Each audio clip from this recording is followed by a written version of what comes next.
This will be part 4 and the end of it. Step back on scoop. Next time, around each other. Their only time was buddies at the gambling table. As his journey continued over the years, earning a reputation with the Empire as an A-list bounty hunter, he began to fall out with some of his allies from the days of the Clone Wars, one of which being Cad Bane. It was easy to tell that they wouldn't remain friends forever, simply due to Skywalker taking up jobs with the Empire. In 9 BBY, Skywalker was brought to an Imperial Star Destroyer and informed by the Emperor's enforcer that he was going to be sent to Obadiah to kill a syndicate leader. Anakin never pondered over questions of why or what happened.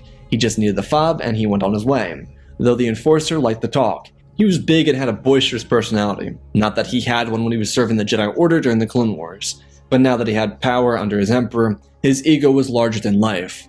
Pong Krell was his name, and he went by Lord Illur, or Darth, whichever. Skywalker didn't care. Pong noted that there was a powerful essence, but he never made a move on it, much like how Dooku believed that if there was a Force essence within the bounty hunter, then it would be his very undoing. Both Pong and Dooku at different points believed that if they made a mention of the potential of Skywalker even having the Force, then they would be removed. They weren't sure if it was imagination or superstition. The only concrete thing for both Dooku and Pong Krell is that they refused to try and touch it. They wanted nothing to do with unleashing any power that he might have. Skywalker was told his payment would be close to around 5.7 million credits. The reason the Empire had such a high payment is the Empire was going to get its revenge. There was a weird dynamic between the Empire and the syndicates. The Imperial Reserve had accounts in the Outer Rim that were constantly being funded by the slave trade, and the more illegal businesses typically done by criminal organizations. The Empire allowed these organizations to maintain their power because it meant the Empire wouldn't have to funnel resources into the Outer Rim to deal with it.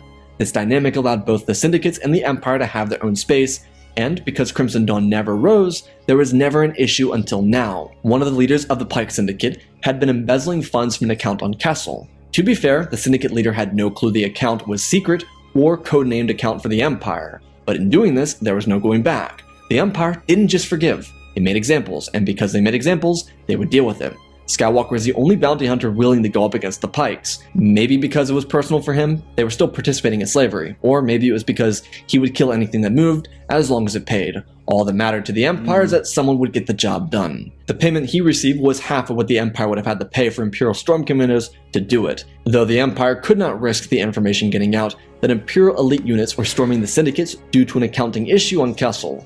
To the wider galaxy, aside from the Emperor and his little pets, there was no Imperial influence in the Outer Rim. People were okay with looking away from the Outer Rim because to the Mid-Rim and Core World people, they weren't the same. They were lesser beings. So a mission like this was required to be done in secrecy, hence the hiring of a bounty hunter. Initially, the Empire would have hired multiple, but no one aside from Skywalker and Dengar showed up.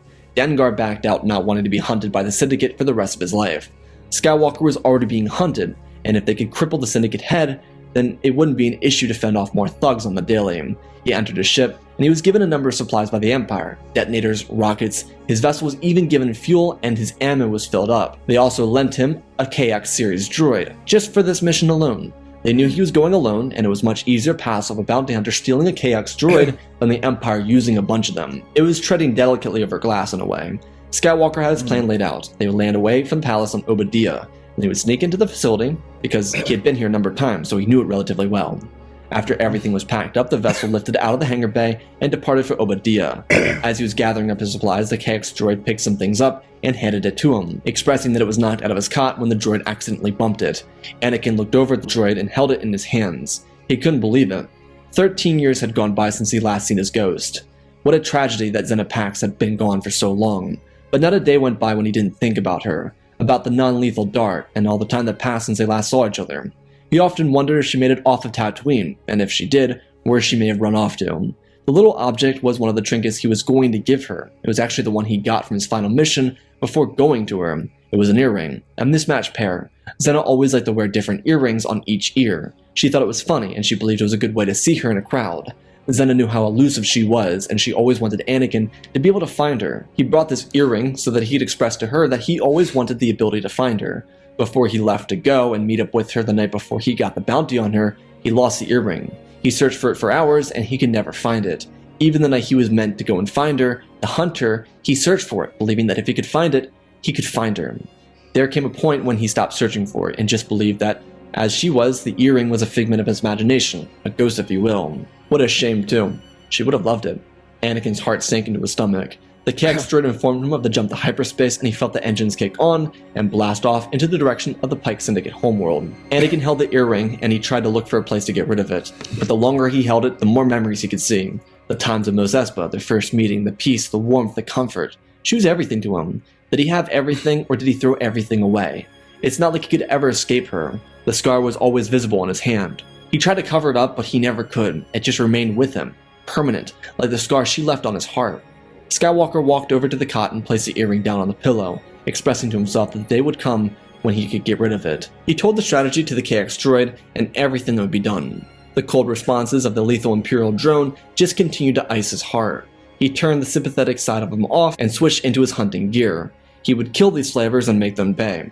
Truthfully, he was told to kill one of them, but the Empire didn't know which one, so essentially, he was given permission to figure it out or kill them all, whichever was easiest. They arrived under the cover of darkness and landed out in the barren lands of the planet. Skywalker was quick to move with a crate of supplies hovering behind him. As he pushed it towards the palace, Anakin's plan included surviving, and he made sure that he would survive. After what felt like hours of trotting along, he got to the edge of the palace, just like he had at Bilbringing, but instead of just trying to plant a hole in the side, he started to scale the palace. The Pikes, unlike Representative Rex, had everything on lockdown. The only thing they didn't have were sensors for climbers on the side of their building. It was partially an ego thing, partially a thing of who would dare do that? Skywalker would dare. He climbed up the massive structure with the crate next to him. He was able to scale the side of the palace going sideways, so he was covered by the mist and fog before reaching a platform where he could safely climb up. He looked around making sure all was clear before opening up a door of the interior of the facility. The coast was clear in here as well. Anakin threw a small sensor to the side of the platform where he had just come from. This sensor was for the KX droid. He intended to escape the same way he came in, just flying on the way out instead. Skywalker quickly moved through the halls, opening up the top of the crate and emptying out explosives all over the walls. The crate he had was still filled to the brim, so instead of moving through the facility, he returned to where he entered at and took some of the climbing equipment and placed the box that in of itself wasn't explosive over top a doorway that led to a platform. With everything seemingly fine, he returned to the facility and snapped the necks of any unlucky grunts who could face him. Skywalker kept close to the walls, avoiding large groups of Pike members. He made sure when he killed a body that he hid it wherever he could. His main concern were the leaders, and as he slowly got closer to the throne room, he noticed that there were a lot more enemies than he remembered being here. The Pike seemingly increased security, believing that the Empire would come for them. But that wasn't the case. Without Crimson Dawn, there was no criminal organization the Empire cracked down on. Anakin peeked around the corner until he heard a couple Pike's members call out to him. Anakin looked back and then pulled his pistol. He then released 3 thermal imploders into the throne room, and then listened as the chaos unfolded as explosions sounded off, one after the other. And then he turned his pistol on the grunts running his way. He opened fire, ripping into them, a number of them dropping to the ground as he rolled back around the corner into the throne room, which was set ablaze. Anakin saw one of the Syndicate leaders running out of the room, and saw a number of grunts who were drawn to the sound of the massive explosion. Skywalker turned towards the sound of the footsteps and grabbed his pistol and prepared for a fight. He grabbed the blaster from one of the grunts and pulled it to his non-dominant hand. Anakin followed the shadow out of the room as more grunts piled in from where he was coming from. His feet slid across the floor as he turned the corner, seeing the shadowed man running from the bounty hunter. As Anakin slid, the blaster flipped out of his hand as he tried to steady himself by planting his hand on the ground. He jolted upwards in a full sprint, his hair flowing through the air as he avoided any shots coming his way. Anakin was surprised when he saw more guards coming from in front of him. He knew that he'd be trapped if he didn't act fast. A trick he picked up from Jango's son, Boba, who had become a friend of his, little brother-like in a way, was little rockets on his knees, so Anakin high-stepped with his knee and rockets blasted out, slamming into Syndicate members as he turned back, using his last thermal imploder and watching the guns try to escape its explosion radius. Their screams sounded off as he rounded the corner following the elusive Syndicate leader. Anakin wasn't going to let someone else escape, not this time. He had a job to complete. He needed to make sure this worked for him. Skywalker picked up his speed and slammed into walls, mostly because he had to take corners so fast. Each time he did, he lost his pace, and he had to try and catch up again. Skywalker saw his opportunities that came to a long hallway. A shot rang out and the Syndicate leader toppled to the ground. Anakin smiled before his calf was clipped and he slammed down to the ground himself. It was a hard drop because it was so unexpected. Anakin rolled off the ground and turned back to see who it was, as he saw his old buddy, Cad Bane, standing tall and silently with his pistol slapped back into his holster. Anakin felt his calf and then turned back to the Syndicate leader, who was currently being surrounded at the moment. The Syndicate boss was helped off the ground and he demanded that Bane kill the bounty hunter. All of his friends and allies were dead because of Skywalker. It was time he paid the ultimate price. The boss knew that the Hutts had been lazily hunting Skywalker for years. It'd be a real treat to gain some credit from Jabba by sending him this new wall decoration. It would also be a show of camaraderie between the Syndicate powers. Cad Bane looked down at Skywalker and reminded him that the Empire would sell him out. Anakin placed his weapon to his holster as he held it to his feet. He told Bane that he wouldn't have gotten so far without the Empire. Cad just shook his head, admitting that he always liked him, but he was wrong in this. Anakin was so talented, he never needed the Empire. He only wasted his life away for them. They were no different than the Republic, just a corrupt system taking advantage of anyone else. He was so disappointed. Cad expressed that Anakin would have been one of the best. Anakin gritted his teeth. He was eaten up by these comments. He shrugged his shoulders and placed his foot on the ground a little harder. Bane shook his head, insinuating that Anakin should not try it, but Cad knew Skywalker all too well. He would do it, and he would throw his life away, again. Anakin's injured leg ate him up, but he forced the leg to remain sturdy on the ground. The Pikes knew Bane had the quickest hand in the galaxy, so they let him have this moment. Anakin and Cad, two longtime allies, torn apart by a singular job. Their hands hovered over their pistols, not a single one of them moved. The air was still, the hall was silent. Every single breath stalled in the moment. No one wanted to miss this. They knew what was about to happen. Skywalker would be in a body bag, and Cad would continue his reign as a longtime champion as the quickest hand in the galaxy. Their eyes met each other. Neither one of them blinked. Each and every member of the Syndicate waited for the body to drop. Truthfully, Skywalker was uneasy. If he killed Bane, he needed to get out of this. Luckily, he knew how to. But the most important task was surviving Cad Bane. Their hands uneasy, their fingers twisting above their holsters, the blasters both idle under the shadow of their hands. In a split second, both of them pulled their blasters and fired away. Anakin was hit first, his collarbone pierced by the blaster bolt, the blaster ripping out the back of his shoulder. Bane wasn't any luckier, as he was thrown back by a shot in his abdomen. The Syndicate members were all surprised. I don't want you dead, but I'm not gonna save you. Anakin pressed down on his wrist, and fires exploded from the walls as he pulled his jacket over his head to protect himself. The sound wasn't nearly as bad as the smell. He was so fortunate the Syndicate leader led him to the hall he booby-trapped. If he hadn't, then Anakin would be long dead. Skywalker lifted his head to see the destruction and carnage around him. He couldn't believe it. There was a clear path to escape. Anakin grabbed his blaster, holstered it, and used his hands to press his wounded body off the ground. When he hid the device on his wrist, he signaled the KX as well as triggering the explosives. He grabbed his vibro blade and ran to the Syndicate boss who was still alive. Anakin grabbed the man by the throat and whispered into his ear something that he didn't believe in, but he thought it'd be a cool way to end someone's life. Long live the Empire. He pulled the boss's head off before throwing down a bundle of smoke bombs and disappearing. Anakin was able to get to the ship before anyone noticed, but there were grunts who followed their way outside. Because Anakin wanted to send a message of spite to the Syndicate, he pulled out a cycler rifle and aimed it at the little box he left behind, and slowed his breathing. The KX held the ship steady and he pulled the trigger, killing off a couple dozen more Pikes just for the fun of it. Anakin pulled the rifle back and looked at the area, not seeing a sign of Cad Bane. He turned back and entered the vessel as the KX droid pulled the Dragon's Eye through the atmosphere and then into hyperspace. Anakin would deliver the head of the Syndicate leader to Lord Iller on his personal destroyer. He'd be paid his credits, and he would be sent on his way. Obviously, Anakin now had a price on his head, but because the Empire liked him, they suggested he stay away from the Outer Rim and Mid-Rim. Truthfully, he'd be safe anywhere from Alderaan to Chandrilia. Canto Bight was probably also safe, but it wasn't under Imperial occupation, so there could be no quote-unquote protection. The main essence being, the Empire saw Skywalker as an asset, but they would never openly protect a criminal. He was still scum, just useful scum. Anakin, none the wiser, didn't realize how little the Empire cared about him, but it was still more than anyone else did. Skywalker left the Imperial Destroyer, leaving behind the KX droid, which was the closest thing to a companion he had in a long time. When he jumped to hyperspace, he returned to his favorite place in the galaxy, and he would continue to spend credits at the luxurious casino on Canto Bight. With so many credits though, he would ensure the Dragon's Eye had everything up to date. Being so good with his hands as a mechanic really aided him here because he was able to understand his vessel from the moment he bought it and continue to get a good grip on it in the years since his purchase. By this point, he knew the entire thing inside out, so he could take it apart and refurbish it if he wanted or needed.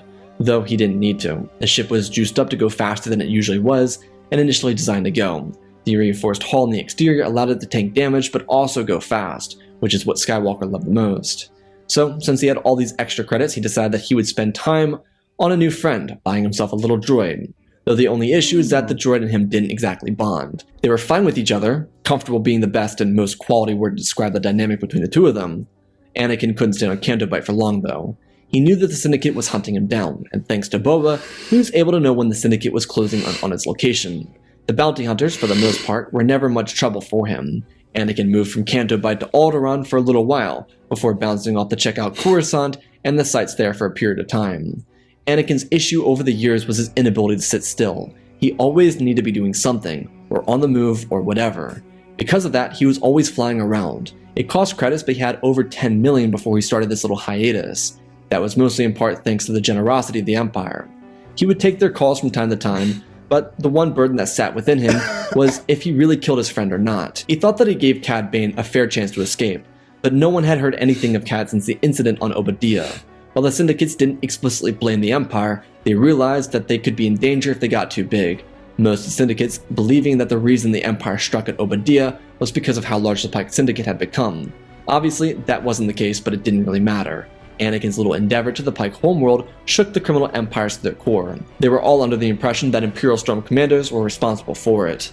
The years that followed the incident, Anakin would serve the Empire as best as he could, but his attention to their cause started to fade. He would date around a little bit, but having a name like his, it was clear that there was no relationship possible for him. He was a notorious bounty hunter, and while it may have elicited short-term excitement, there was no slow burn. Everything burnt out and extinguished in moments as two people met and then never saw each other again.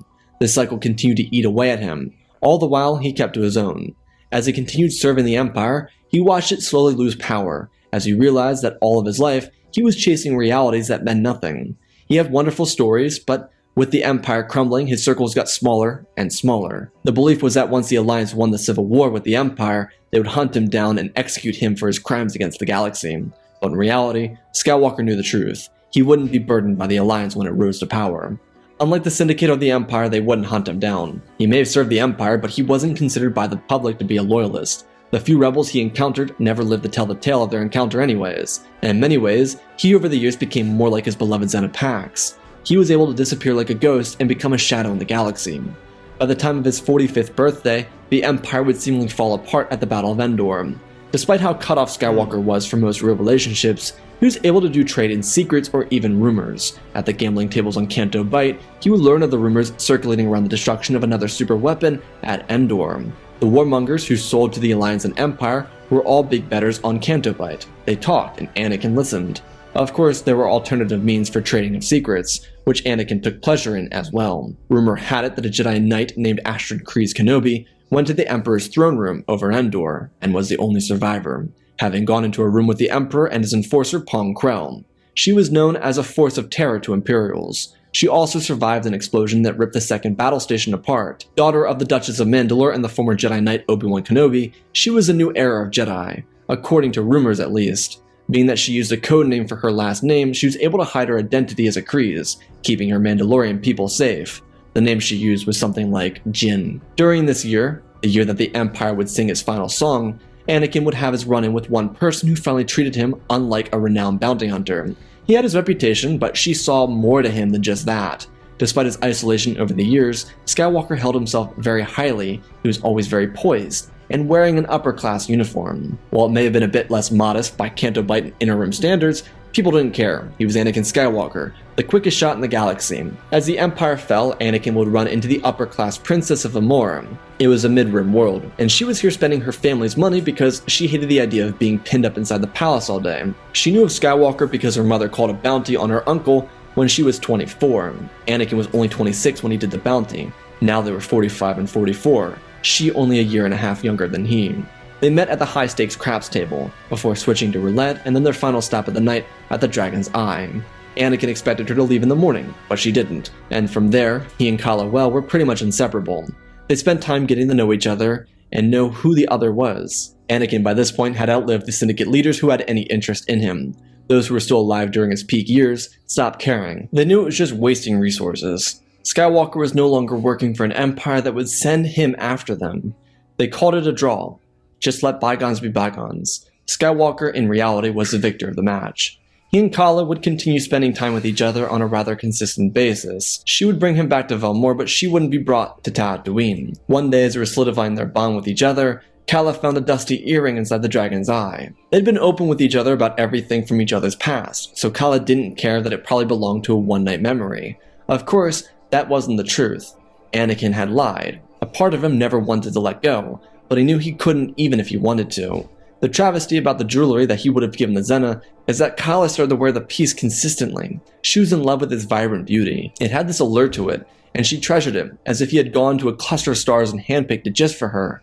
Obviously, she knew that someone who was just a blur in his memory had left it behind in an early morning escape from the vessel, the reality never being revealed to her. Anakin would find a semblance of happiness with her, but to Kala, he always seemed so cold and turned off from his emotions. She chalked it up to his past as the fastest gunslinger in the galaxy, but that was only partially true. Anakin, in the bottom of his heart, knew that Kala, no matter what she did, would never fill that hole in his chest. She would never be the first and only love he ever had. All the accolades in his life could never replace what had been lost, though the relationship would be healthy. The two of them would have a child before they hit their 50s. She'd be a daughter, and the two parents would name her Xena Ozano Skywalker. Kala loved the name Xena. She told Anakin that she heard it in a dream, and she wanted to keep the name forever. She was open to any other names, but Anakin was so flabbergasted that in the time he had to come up with an alternative name, he couldn't find one. So instead he contributed to Asanos, being that it was a popular royal name from Velmore. It was a way for him in his own mind to show appreciation for Kala, and she interpreted it as such. The pain of his little girl being named after a haunting would only pull at him. But the reality is, Anakin couldn't be miserable. He and his new family were well off. They had each other, and that's all he could ever ask for. Because for the first time since he was a young man on Tatooine, he chose something other than an unattainable prize. It was lonely on top, and so he went to his family, and he found a new sense of completion. He would interact with his, who he considered younger brother, Boba Fett, from time to time, but he would learn to live a life without the toxicity of kill or be killed mentality. Luckily, he was the greatest bounty hunter of his generation, and it came with a luxury he acquired. While he was responsible for the death of his friend Cad Bane, he would never know what happened to the lovely ghost girl from Tatooine. Sometimes Anakin would look to the night sky, whether it be on Velmore with his family, or at Canto Bight with his wife, and he could feel Xena Pax. Anakin could always feel her eyes on him, and when he turned back to see her, she was again gone like a ghost. Like a whisper, too sweet to hold on to, too quiet to last forever. And that, my friends, is our 100,000 subscriber special. Thank you to all the patrons and all of you for making this happen. I am eternally grateful for hitting this milestone, and I can't wait to continue going to the future with you guys and keep telling these awesome stories with you all. 99! Holy guys, it's 99. Oh! We did it! We did it! We did it! So let's talk about this 100,000 subscriber special story.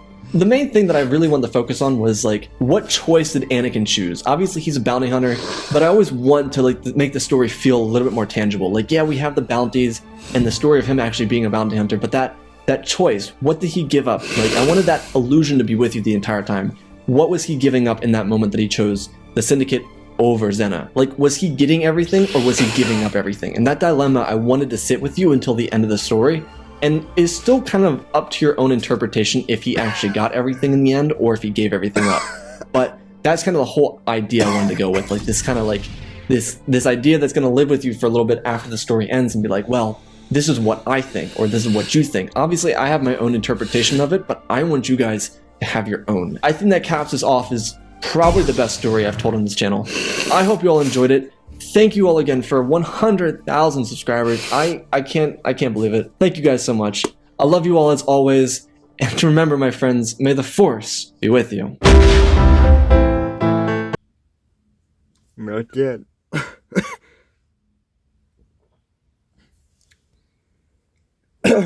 Channel be in the description again for the final part for this 2-hour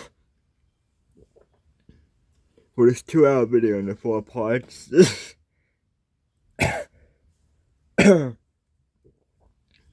I'm making a 2-hour video in the parts. This is the final part. Again, channel be in the description as always. And bye for now. Oh. Don't forget to subscribe, like, and share for more reactions and stuff like this in the future.